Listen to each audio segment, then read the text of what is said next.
Hello friends, welcome back to Ranju Pooja tech in Kannada channel. ನನ್ನ ಇವತ್ತಿನ video ಏನರ ಬಗ್ಗೆ ಆಗಿರುತ್ತೆ ಅಂದರೆ ವಾಟ್ಸಪ್ಪಲ್ಲಿ ಈಗ ಕೆಲವು ದಿನಗಳ ಹಿಂದೆಯಿಂದ ಕೂಡ ಹೊಸ ಆಪ್ಷನ್ಗಳು ಬರ್ತಿದೆ, ಹೊಸ ಫೀಚರು ಹಾಗೆ ಅಪ್ಡೇಟ್ಸ್ಗಳು ಜಾಸ್ತಿ ಬರ್ತಾ ಇದೆ ವಾಟ್ಸಪ್ಪಲ್ಲೂ ಕೂಡ. ಅದೇ ರೀತಿ ಈಗೂ ಒಂದೆರಡು ಆಪ್ಷನ್ಗಳು ಹೊಸದಾಗಿ ಬಿಟ್ಟಿದ್ದಾರೆ. ಅದನ್ನ ಹೇಗೆ ಯೂಸ್ ಮಾಡ್ಕೊಳ್ಳೋದು, ಅದರಿಂದ ಏನು ಬೆನಿಫಿಟ್ಗಳಿದೆ ಅಂತ ನೋಡೋಣ. ನಾವೇನಾದರೂ ಈಗ ನಮ್ಮ ಹತ್ರ ಒಂದು ಫೋನ್ ಇತ್ತು ಅಂದರೆ ಸಿಮ್ ಇರುತ್ತೆ ಅಂದ್ಕೊಳ್ಳಿ, ಸಿಮ್ಮು ನಾವು ಕಳೆದೋಗುತ್ತೆ. ಈಗ ನಾವು ವಾಟ್ಸಪ್ ಅಕೌಂಟ್ ಇರುತ್ತೆ, ಅದೇನಾದರೂ ನಾವು ಕ್ಲಿಯರ್ ಡಾಟಾ ಮಾಡಿದಾಗ ವಾಟ್ಸಪ್ದೆಲ್ಲ ಡಾಟಾಗಳೆಲ್ಲ ಹೋಗಿ ರಿಮೂವ್ ಆಗುತ್ತೆ. ಅದನ್ನ ನಾವು ಹಾಕಬೇಕು ಅಂದರೆ ಮತ್ತೆ ಸಿಮ್ ಹಾಕಿ ಅದರಿಂದ ಲಾಗಿನ್ ಮಾಡ್ಕೊಂಡು OTP ಬಂದಿದ್ದೆಲ್ಲ ಹಾಕಬೇಕಾಗಿತ್ತು. ಆದರೆ ನೀವು ಈಗ ಸಿಮ್ ಇಲ್ಲ ಅಂತ ಅಂದರೂ ಕೂಡ ಲಾಗಿನ್ ಮಾಡ್ಕೋಬೋದು. ಹೇಗೆ ಅಂತ ನೋಡೋದಾದರೆ, ನಿಮ್ಮದೊಂದು ಇಮೇಲ್ ID ಇದ್ದರೆ ಸಾಕು. ನೀವು ಇಮೇಲ್ ID ಯೂಸ್ ಮಾಡ್ಕೊಂಡು ನಿಮ್ಮದು ಕಳೆದೋಗಿದ್ರು ಕೂಡ ಆ ಒಂದು ನಂಬರ್ನ ಟೈಪ್ ಮಾಡ್ಕೊಂಡು ಅದರಲ್ಲೇ ಇಮೇಲ್ IDಗೆ ನಿಮ್ಮದು ಮೆಸೇಜ್ ಬರೋ ಹಾಗೆ ಮಾಡ್ಕೊಂಡು ಅದರಲ್ಲಿ ನೀವು ಲಾಗಿನ್ ಮಾಡ್ಕೋಬೋದು. ಆ ಥರದೊಂದು ಆಪ್ಷನ್ಸ್ಗಳು ವಾಟ್ಸಪ್ಪಲ್ಲಿ ಈಗ ಹೊಸದಾಗಿ ಲೇಟೆಸ್ಟಾಗಿ ಬಿಟ್ಟಿದ್ದಾರೆ. ಅದನ್ನ ಹೇಗೆ ಯೂಸ್ ಮಾಡ್ಕೊಳ್ಳೋದು, ಅದರಿಂದೆಲ್ಲ ಏನು ಬೆನಿಫಿಟ್ಗಳಿದೆ ಅನ್ನೋದನ್ನೆಲ್ಲ ಈ ವಿಡಿಯೋದಲ್ಲಿ ನೋಡೋಣ. ನೋಡೋದಕ್ಕಿಂತ ಮುಂಚೆ ಇನ್ನೂ ಯಾರು ನಮ್ಮ ಚಾನಲನ್ನು ಸಬ್ಸ್ಕ್ರೈಬ್ ಮಾಡ್ಕೊಂಡಿಲ್ಲ, ಫಸ್ಟ್ ಟೈಮ್ ನಮ್ಮ ಚಾನಲ್ನ ನೋಡ್ತಿದ್ದೀರಾ ಅಂತ ಅಂದರೆ ಈಗಲೇ ಸಬ್ಸ್ಕ್ರೈಬ್ ಮಾಡ್ಕೊಳ್ಳಿ. ಹೇಗೆ ಅಂತೇಳಿ ನೋಡೋಣ ಬನ್ನಿ. ಫಸ್ಟ್ ನಿಮ್ಮದು ವಾಟ್ಸಪ್ ಓಪನ್ ಮಾಡ್ಕೊಳ್ಳಿ.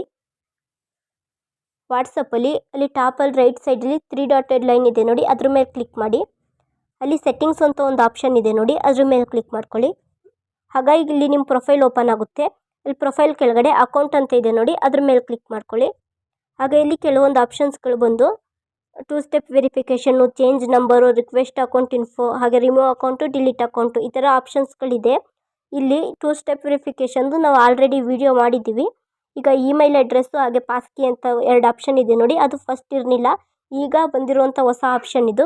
ಈ ಇಮೇಲ್ ಅಡ್ರೆಸ್ ಮೇಲೆ ಕ್ಲಿಕ್ ಮಾಡಿದ್ರೆ ಏನು ಯೂಸು ಅಂತ ಅಂದರೆ, ಇಲ್ಲಿ ನಮ್ಮದು ಫಸ್ಟ್ ಇಮೇಲ್ ಅಡ್ರೆಸ್ ಹಾಕೋಗಿರಲಿಲ್ಲ, ಇಲ್ಲಿ ಫೋನ್ ನಂಬರ್ ಹಾಕಿ ಅದರಲ್ಲಿ ಬಂದಂಥ OTPನ ಆ್ಯಡ್ ಮಾಡ್ಕೊಂಡು ಇದಕ್ಕೆ ಲಾಗಿನ್ ಮಾಡಬೇಕಾಗಿತ್ತು. ಆದರೆ ಈಗಾಗಿಲ್ಲ, ನಿಮ್ಮದು ಆ ಫೋನ್ ನಂಬರಲ್ಲಿ ಒಂದು ಇಮೇಲ್ IDನ ಕ್ರಿಯೇಟ್ ಮಾಡಿದ್ರಿ ಅಂತ ಅಂದರೆ ಆ ಇಮೇಲ್ IDನ ಇಲ್ಲಿ ಆ್ಯಡ್ ಮಾಡ್ಕೊಂಡು ನೆಕ್ಸ್ಟಿಗೆ ಕೊಟ್ಟರೆ ಸಾಕು, ಇಮೇಲ್ IDಗೆ ನಿಮಗೆ OTP ಬರುತ್ತೆ.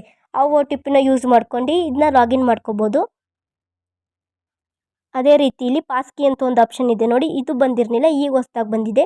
ಇದು ಕೂಡ ಹಾಗೆ ನಿಮ್ಮದು ಫಿಂಗರ್ ಪ್ರಿಂಟು ಹಾಗೆ ಫೇಸ್ ಲಾಕು, ಸ್ಕ್ರೀನ್ ಲಾಕು ಈ ಎಲ್ಲ ಬೇರೆ ಫೋನೆಲ್ಲ ಆಪ್ಷನ್ ಇರಲಿಲ್ಲ. ಕೆಲವೊಂದು ಫೋನ್ಗಳಲ್ಲಿ ಇತ್ತು, ಬರೀ ವಾಟ್ಸಪ್ಗಷ್ಟೇ ಸ್ಕ್ರೀನ್ ಲಾಕ್ ಹಾಕೋದು ಹಾಗೆ ಫೇಸ್ ಹಾಕೋದು ಹಾಗೆ ಫಿಂಗರ್ ಪ್ರಿಂಟು ಎಲ್ಲ ಇತ್ತು. ಆದರೆ ಈಗ ಎಲ್ಲ ಫೋನ್ಗಳಿಗೂ ಇರಲಿ ಅಂತೇಳಿ ವಾಟ್ಸಪ್ ಕಡೆಯಿಂದನೇ ಈ ಒಂದು ಆಪ್ಷನ್ನ ಬಿಟ್ಟಿದ್ದಾರೆ. ಇದು ಕ್ರಿಯೇಟ್ ಎ ಪಾಸ್ಕಿ ಅಂತಿದೆ ನೋಡಿ, ಅದ್ರ ಮೇಲೆ ಕ್ಲಿಕ್ ಮಾಡಿಕೊಂಡ್ರೆ ಇಲ್ಲಿ ನಮ್ಮ ಫೋನ್ ನಂಬರ್ ಆ್ಯಡ್ ಆಗಿರುತ್ತೆ. ಇಲ್ಲಿ ಕಂಟಿನ್ಯೂ ಮೇಲೆ ಕ್ಲಿಕ್ ಮಾಡಿದಾಗ ಅಲ್ಲಿ ನಾವು ಫೇಸ್ ಆದರೂ ಹಾಕ್ಬೋದು ಅಥವಾ ಫಿಂಗರ್ ಪ್ರಿಂಟು, ಲಾಕು, ಈ ಒಂದು ಲಾಕ್ನ ಬರೀ ವಾಟ್ಸಪ್ಗಷ್ಟೇ ಯೂಸ್ ಮಾಡೋ ರೀತಿಲಿ ಈ ಒಂದು ಆ್ಯಪ್ನ ಈ ಒಂದು ಆಪ್ಷನ್ನ ಯೂಸ್ ಮಾಡ್ಕೋಬೋದು. ಈ ಇನ್ಫಾರ್ಮೇಷನ್ ನಿಮಗೆ ಇಷ್ಟ ಆಗಿದ್ರೆ ನಮ್ಮ ವಿಡಿಯೋಗೊಂದು ಲೈಕ್ ಕೊಡಿ, ಶೇರ್ ಮಾಡಿ, ಹಾಗೆ ನಮ್ಮ ಚಾನಲನ್ನು ಸಬ್ಸ್ಕ್ರೈಬ್ ಮಾಡಿ, ಹಾಗೆ ಪಕ್ಕದಲ್ಲಿರೋ ಬೆಲ್ ಐಕನನ್ನು ಕ್ಲಿಕ್ ಮಾಡಿ. ಬೆಲ್ ಐಕನ್ ಕ್ಲಿಕ್ ಮಾಡೋದ್ರಿಂದ ನಾವು ಹಾಕೋ ವಿಡಿಯೋಸ್ ನಿಮಗೆ ನೋಟಿಫಿಕೇಶನ್ ಮುಖಾಂತರ ಬರುತ್ತೆ. Thank you.